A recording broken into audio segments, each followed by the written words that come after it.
I do remember there used to be some gardening program on TV which was called Take It Outside, where the outside was made like a living, an attractive, pleasant place where one can relax. And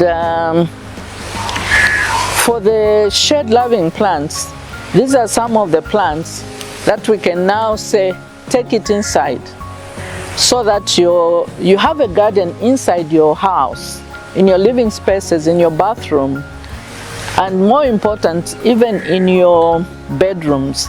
You can put plants that are going to be beneficial, and these plants are the ones that are shade-loving.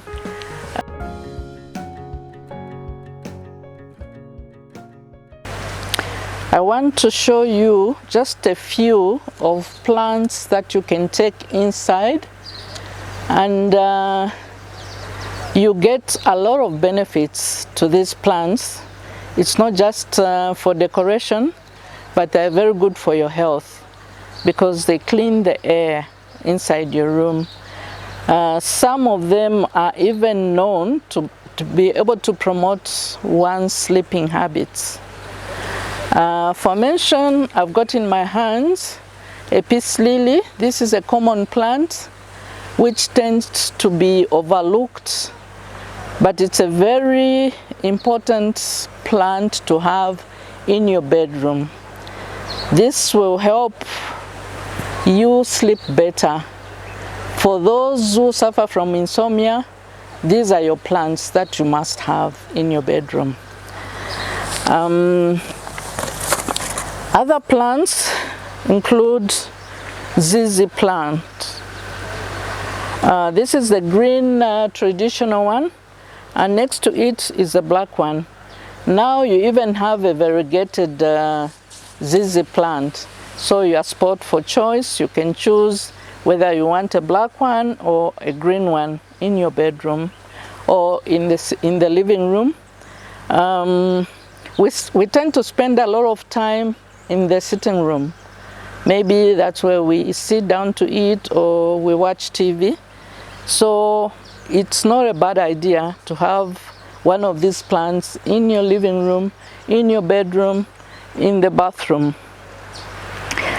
The other plant that I want to share with you is the common mother-in-law's tongue, or Sansevieria.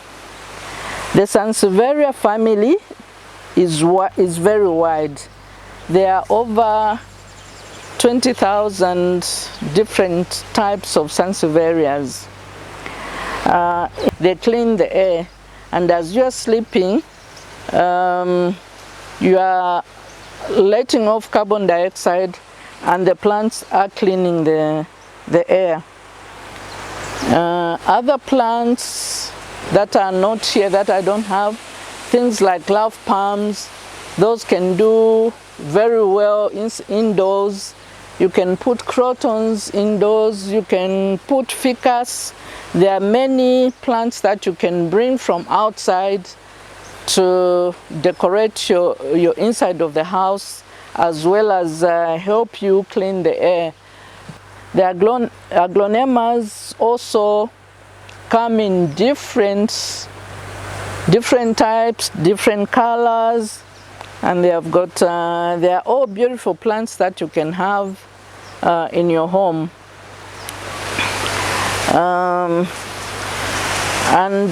In addition to the aglonemas, you can also put some phyllos in your house. In fact, I've been talking about houses. I forgot about offices. We also spent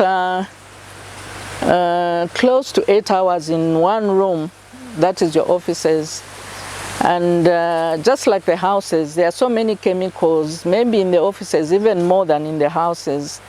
So it's important to have plants in your office or any living space that can help you clean the air, as well as give you beauty or uplift your mood. If you are a beginner, I recommend that you start with Sansevieria. The Sansevieria, you will be spot for choice.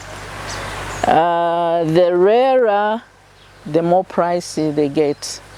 But we've got the traditional mother-in-law's tongue. You can go into the forest, in certain areas you'll find some.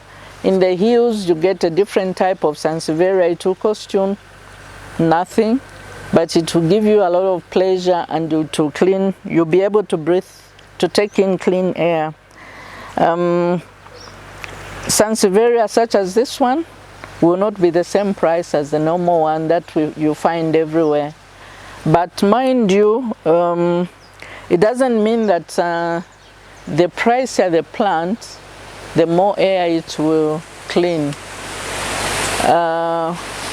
What one can do is, if you settle for mother-in-law, you make sure you have more than one in a pot. The idea here is to have a full pot. A full pot alone will make a kind of statement compared to if you have one, just one. There are many times when I go to restaurants and I find that the restaurant owners, trying to save money, they put a lone Sansevieria, or they, rather than use live plants which are beneficial to their clients, they'll go and buy and put plastic. Despite them making profits.